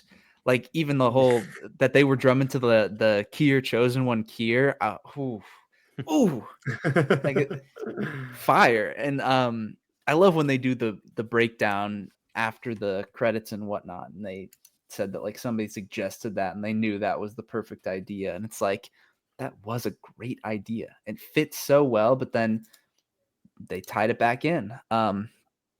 So I really did like this episode. I thought everything felt justified. I'm happy with where things left off. I don't feel very upset at this cliffhanger. Like, I know for season 1, people were like, bro, I don't even know if Severance will get a season 2. But now we're at the point, the train is rolling. They know it's popular. They didn't have to wait for this to release to start work on season 3. They know that they can keep moving forward with the story. People love it. And so it's not going to be as long of a wait.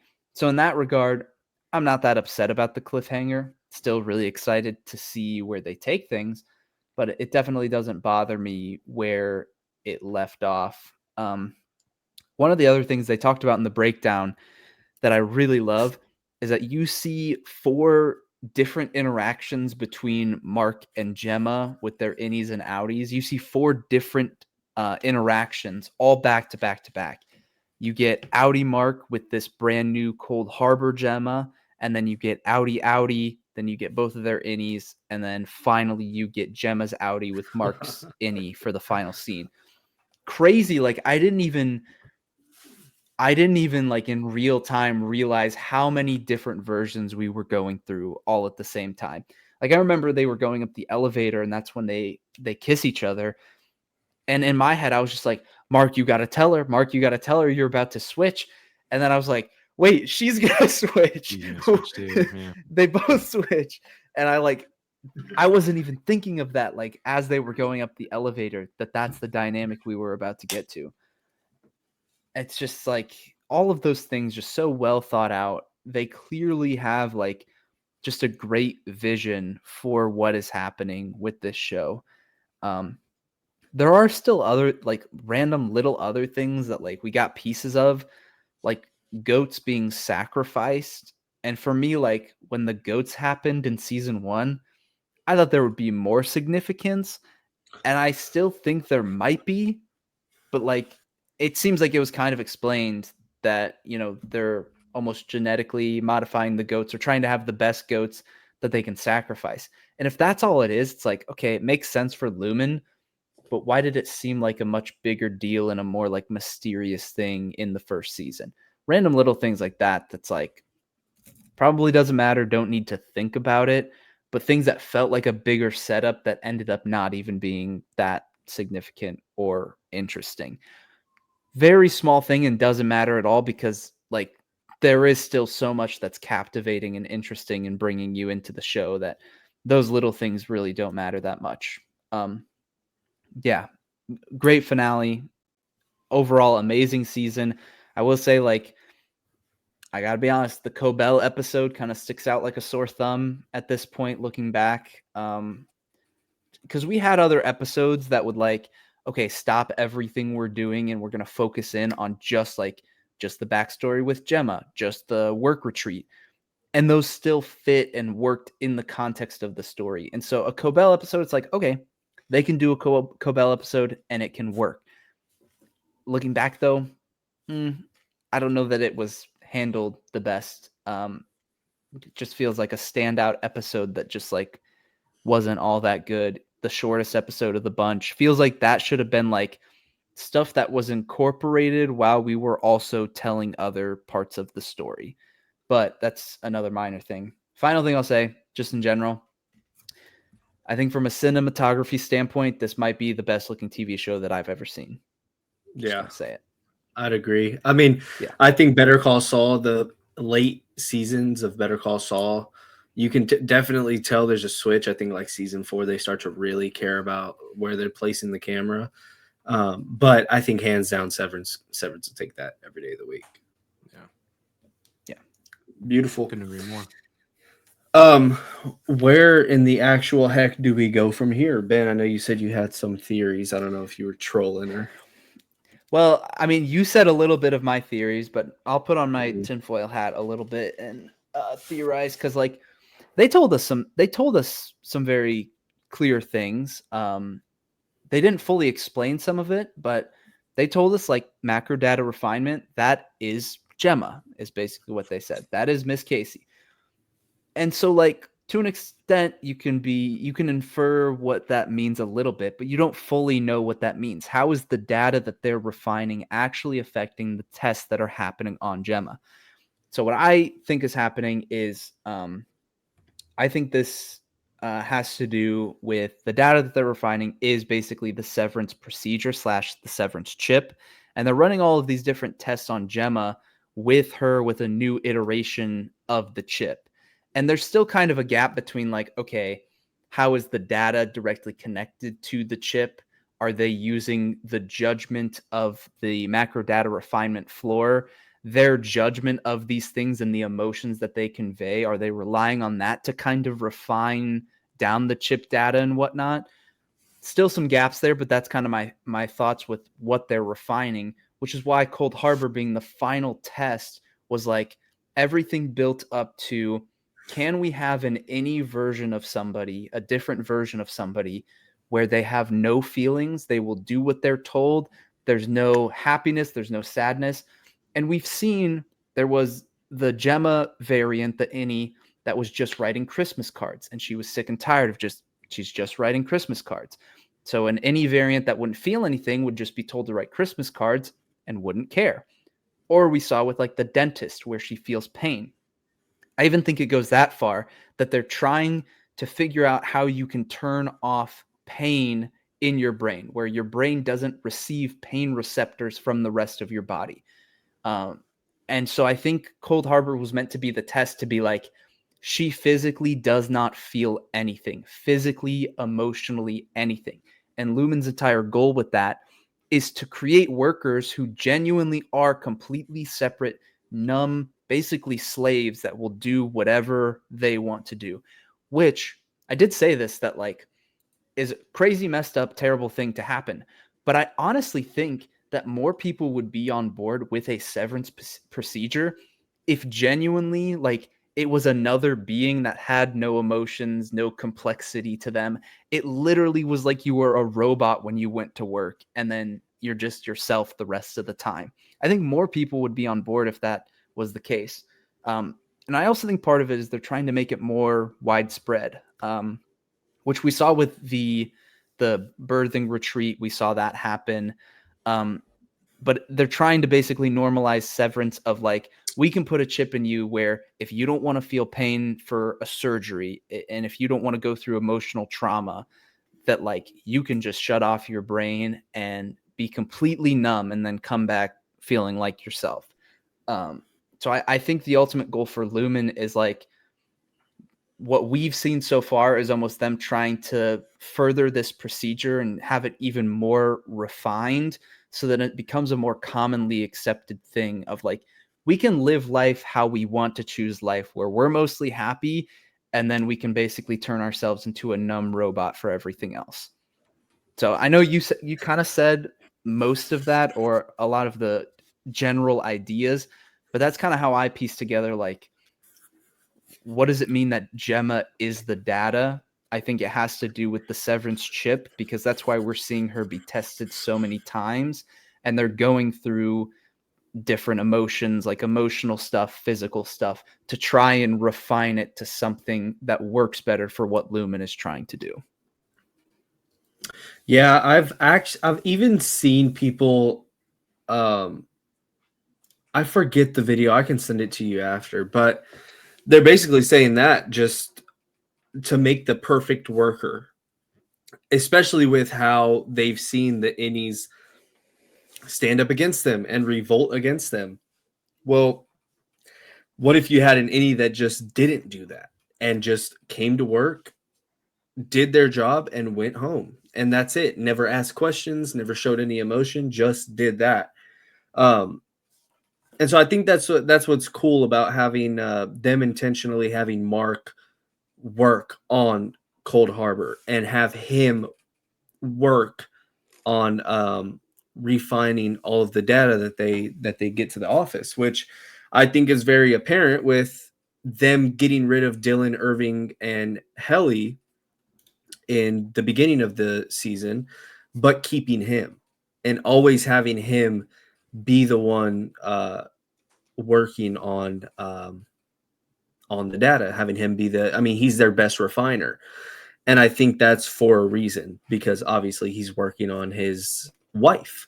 Um, so yeah, I like the theory that they're working on an innie that is just an emotionless worker for them. I know after the Gemma episode, a lot of people had theories about maybe, and we might have even talked about this, Severance or Lumen developing a Severance chip to, like you said, where you never experience pain, you never experience dying in a plane crash, you never experience having to write thank you letters over and over and over to all these people, and making that more appealing to the general public, where they're like, hey, do you want this chip where you don't have to clean the house every Sunday morning? Like you can just, hit the elevator ding and clean the house and then come back whenever it's all done. Um, Things like that, normal everyday things that most people wouldn't don't like to do or don't want to do. What really gets me is Cold Harbor being the um, Cold Harbor being the task that it is, where it's her going in there and just taking apart the baby crib, which we could just chalk it up to, oh, they're trying to make sure that nothing gets past Severance. Love doesn't transcend Severance. These emotions that she has don't transcend her being severed. So what better than to make her take apart a baby crib after we know that she lost her child? Like, that's the most disturbing shit that I have ever heard of. And so I like that. I also like the theory of people saying that she sees this man walk in all bloody, doesn't know who he is, and is hearing over and over on the intercom, this is not a part of the test, don't trust him. Yet she still takes his hand and follows him outside. Maybe love does transcend Severance. And so I think there's a lot of cool things you can mess around with. The biggest thing that's going to eat me up for the next 2 years, hopefully not 3, is what the actual fuck did happen to Gemma. Why is she with Lumen? How did all of that happen? I think that is by far the biggest thing. I'm surprised that we didn't explore that fully this season. Yeah. I mean, and granted, like Brandon made a good point after we all watched the episode. Someone had asked, do you think they'll make a season 3? And he looked and he said, what questions really got answered this episode? Like, what questions really got answered if you really think about it? Really just the data connecting to Gemma, Yeah. which was already inferred in like some still frames, but exactly. Yeah. So like there's things that we already kind of knew that were all but confirmed. Other than that, I mean, I think that's very well a season 3 waiting to be greenlit, which we got. One thing, since I wasn't able to talk to y'all about last week's episode, how sick is it that, and look, this is how I'm taking it. This is how I've seen other people taking it. So I'll use it to phrase my question. How sick is it that Bert is basically a Lumen hitman, and yet he still freed Irving just because he knows that there's something there. Love transcends Severance. I thought that entire scene was beautiful. I'm ready. That's me and Charlie in another life.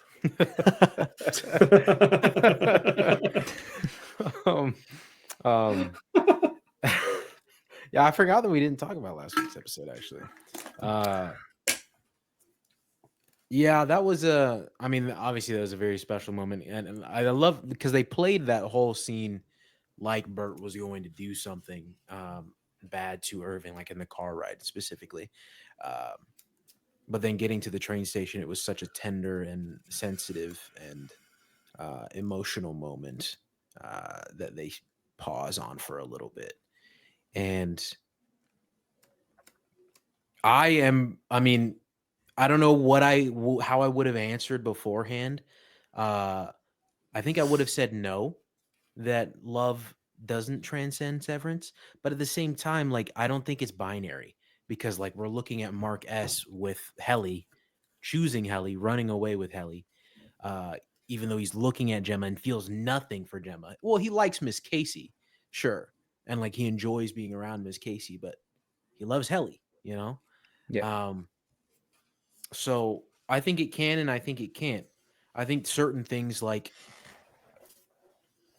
Gemma, like Aiden brought up, Gemma just trusting naturally, seemingly, uh, Audi Mark and going with him outside of the room. However slowly she did it, still did it. Uh, Instead of the voice that she's been hearing since she was essentially born just 5 minutes ago. Uh, and just been doing whatever that voice tells her up to that moment. She decides to not listen to the voice and then follow Mark. So I think it does and I think it doesn't. And I wonder, I don't think there's an answer as to like a specific answer as to like when it does and when it doesn't.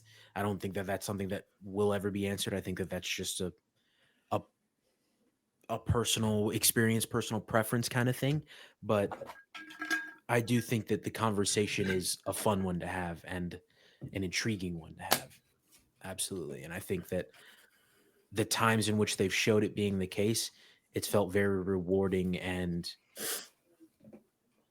heartwarming to see in the ways they've conveyed it. So One really awesome detail that I've seen people talk about on Twitter is Helly telling him, I'll meet you at the, or I'll see you at the equator, or I'll meet you at the equator," and then that being a direct basic reference at the end where he's stuck between these two halves, where he could go out the door and be with Gemma as Audi Mark, or he could go be with Helly and who he truly loves.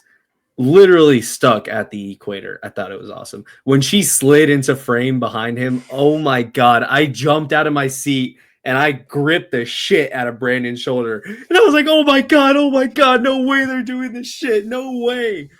I love it, dude. All the edits of every single time. I just overanalyze Mark's face. And I can't get enough of that. Just Charlie, if you want to go back and rewatch the edits, I've just been like watching them over and over because the facial acting in this show off the charts.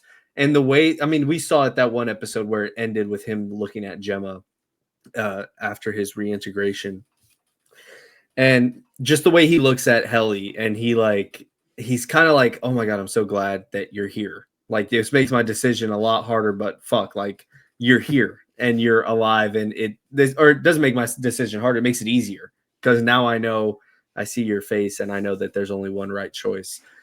And then he looks down and then looks up at Gemma and he's like, oh fuck. It's so good, man. I'll be thinking about this finale for a long, long time. I'm so happy it lived up to the hype, and I'm so happy that we're here to cover it live week to week. Like, we got to cover this show live week to week. I'm happy that I got to see that I got to tag along to Better Call Saul, the season 7 week to week, or was it season 6? 6. Yeah, 6. I always get, because I know it's one season more than Breaking Bad. Like, that's one where when I was watching it with my fiance, I was like, yeah, we had to wait a week after that. When I kept saying, oh yeah, we had to wait a week. And after like the Howard episode, I was like, yeah, we had to wait 2 fucking months after that. Can you imagine? Like, we had to wait 2 whole months, and it killed me.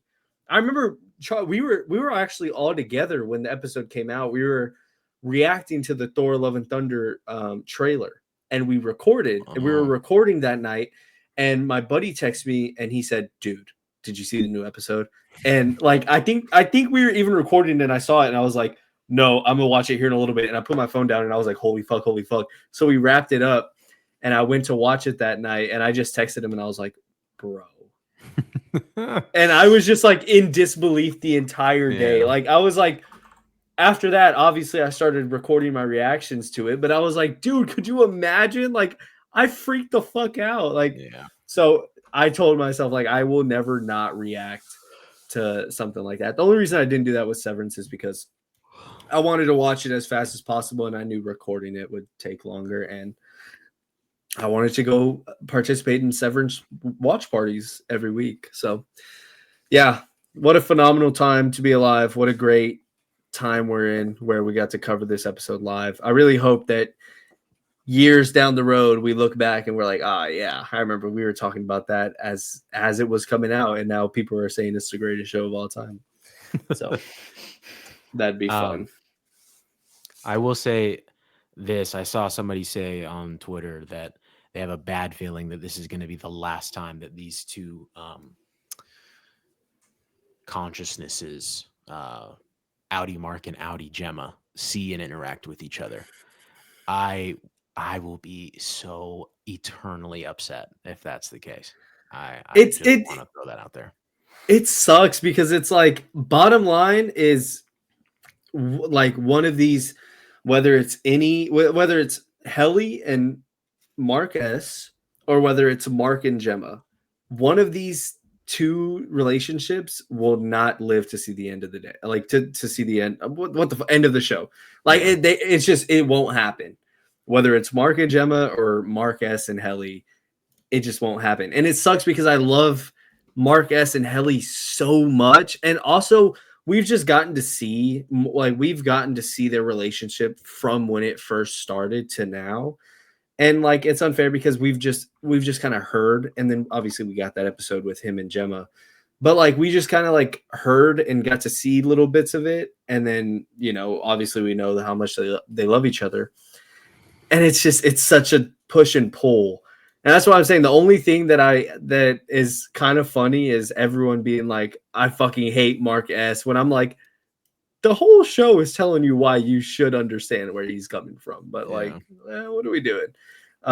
So I don't resent him at all. I don't hate him at all for the decision. It's just so cool that the show is able to portray all of that. I fucking love it so much. Fantastic. Aren't y'all glad I made y'all participate in conversation week to week on this show? Sheesh. It's crazy. What? This boy acts like I wasn't the first one on this show. Y'all came on this show. Let's see. Let me go back to the text message. Hey, Ben. Yeah, what's up? Ben, we didn't have to wait 3 years for season 1 and 2. Come on. Yeah, man. imagine waiting. I think oh we my gosh. I think we're good on that. Here's what I'll say. Y'all are fake fans. Here's what I'll say. It is very nice to have that week to week show watching experience and week to week theorizing experience again. It just takes me back to the WandaVision days. Such a fun time. So I'm happy that something is able to come along and just be as glorious as that when it comes to theorizing and just watching good television. Yeah. I think it's time to rank. Yup. Who wants to start? I will start. I would probably go. Wait, so hold on. It's Invincible, Severance, and Daredevil? Is that what we're doing? Spider-Man. Spider-Man. Oh, okay. Spider-Man last. Spider-Man last. Listen, I loved it towards the end, but Spider-Man last. I'm sorry, Spider-Man last. Yeah.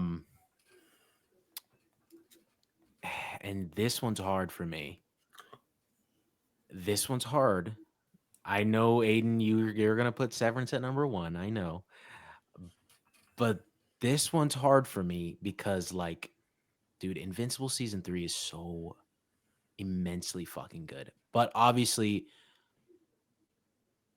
well, I don't know. There's a lot of work that goes into animation. So like I don't want to shy away from that. But in terms of just like premiere television and like creating something to an entirely other level that like in all aspects just knocks it out of the park, pretty much. Writing, acting, cinematography, production design, the list goes on. I guess it's Invincible season 3 and then Severance number 1. Cuz I mean everything we just talked about, and I think back to the Gemma episode. Holy shit, you know? It's like fantastic fucking shit. But Where do you I don't think want it. Daredevil will slide in, just based off the vibes you're getting right now? It could fight Invincible. I don't see it doing better than Severance for me personally. I don't see it doing better than Severance for me. I love Severance, man. I don't know. Yeah, I'll keep it simple. Spider-Man last. It's a gap. Let's be honest. Like even if Spider-Man redeemed itself, we're talking about some of the best television shows that we get. Then for me, Invincible season 3. I would say Daredevil is like easily already going to be at number 2 if they keep up right now. Like I don't think it has to fight much harder to be above Invincible for me. And then Severance at number 1. But if Daredevil is like really, really good, it could top Severance for me. For me personally, I could see it happening. Oh my god, and that's insane. That's probably some personal bias coming out in there, but it's definitely personal bias. I think I'm just being real. I mean, it's not like right now, it's not, but we'll have to see once we get all of Daredevil. But I do think it will beat Invincible for me. All right. At my number 3, I think it has to go Invincible. Come on now. It's Spider-Man. All right. As much as I do love that show, come on. You know, it doesn't really hold a candle to the other two. At my number 2, I got to go with the show that brought us the best memes of the year so far, Invincible season 3. All around beautiful writing, amazing character work, just really dope superhero shit at the, if you tear all of that away. What, Charlie? What? I saw you mentioned the memes and I was just thinking, I just saw one. I forgot to send it to you. I think it was on Twitter. Dude. Oh my god, it was like that I'm marking it shit that you sent me that one time. My but god. It was with every character. It's like I'm omniing it. What? I'm immortaling it. I'm conquesting it. Yeah, it was dumb. They did it with like every character, bro. Dude, have you seen the straight schizo memes that have come out since the season ended? Oh my god, it is like the epitome of shit posting. Are you sure? I got my powers today. Are you sure? Are you sure? Are you sure? It's like everyone's like, dude, the show missed, like, the show's been gone for 1 week and Invincible fans are already losing it. Oh my gosh, it's hilarious. Yeah, the the Invincible memes even after the show's over. I saw this like Invincible edit, and I went and looked at the comments, and somebody said, I already hallucinated this week's episode. Y'all are missing out for real. It's so stupid. Oh man, it was a great, it's a great time. Looking back, I'm gonna look back at that at the time Invincible season 3 was coming out. Honestly, just like getting off of work early, getting to watch the new episode of Invincible, and then later on that night going over to Brandon's to watch Severance. I mean, it was peak life. but anyways, Invincible season 3 falls at my number 2, and then Severance. I mean, we're talking about what could possibly go down as one of the greatest shows of all time. And week to week, they did not fail at all to keep that hype up, and it was amazing. It was great. And if Daredevil finishes out the way it is, and I don't know, this is rough. This is tough to me because, I've seen a lot of people say that the show's great. It's not of quality of sees the highs of the Netflix show, but it's still good. It's still great, and it has its flaws, but it's a good show. If it stays on this pace, I mean, I don't know. I can't really see myself putting it even above Invincible. I really liked Invincible season 3. I think it was phenomenal. But I mean, we're talking about Invincible season 3, Severance at the 1 and 2. Like for it to even be rough to find a way to fit Daredevil in between those two speaks volumes to fucking Daredevil and how great it's been so far. So again, this just goes to like how much we're eating. And like I said, even though Spider-Man is a definitive 3 for all of our lists, me personally, I still think like we're still talking about A minus, B plus, like in terms of everything else that it's around. So yeah, we are. Well, I was gonna say we are living in a generational TV run, but it's all over. Fuck, it's just Daredevil. What?